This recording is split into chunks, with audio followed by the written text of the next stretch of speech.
VOA 60-তে স্বাগত জানাচ্ছি আমি তাহিরা কিবরিয়া। সংক্ষেপে আমেরিকার কিছু খবর। যুক্তরাষ্ট্রের ফেডারেল বিচারকের সাবেক প্রেসিডেন্ট ডোনাল্ড ট্রাম্পের বিরুদ্ধে আনিত গোপন নথি মামলায় শুক্রবার বিবাদী পক্ষের বক্তব্য শোনার কথা। তারা দাবি করছে যে প্রসিকিউটর ট্রাম্পের বিরুদ্ধে ওই অভিযোগ আনেন তাকে অবৈধভাবে নিয়োগ দেওয়া হয়েছিল।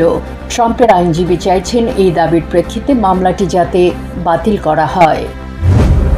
চলতি সপ্তাহে রাশিয়া এবং উত্তর কোরিয়া নতুন একটি প্রতিরক্ষা চুক্তি স্বাক্ষর করার কথা উল্লেখ করে কানেটিকাটের ডেমোক্র্যাট সেনেটর রিচার্ড ব্লুমেনথাল এবং সাউথ ক্যারোলাইনার রিপাবলিকান সেনেটর লিন্ডসে গ্রাহাম বৃহস্পতিবার রাশিয়াকে সন্ত্রাসবাদের পৃষ্ঠপোষক দেশ হিসেবে গণ্য করার জন্য একটি বিল উত্থাপন করেছেন। বুধবার নিউ মেক্সিকোর মধ্যাঞ্চলে একটি ছোট গ্রামে কয়েক ঘন্টা ধরে শক্তিশালী বৃষ্টিপাতের ফলে মারাত্মক আকস্মিক বন্যা দেখা দেয় এবং কয়েক ডজন যানবাহন পানির স্রোতে আটকা পড়ে। আজ এ পর্যন্তই। Tahira Kibria, voice of America, Washington.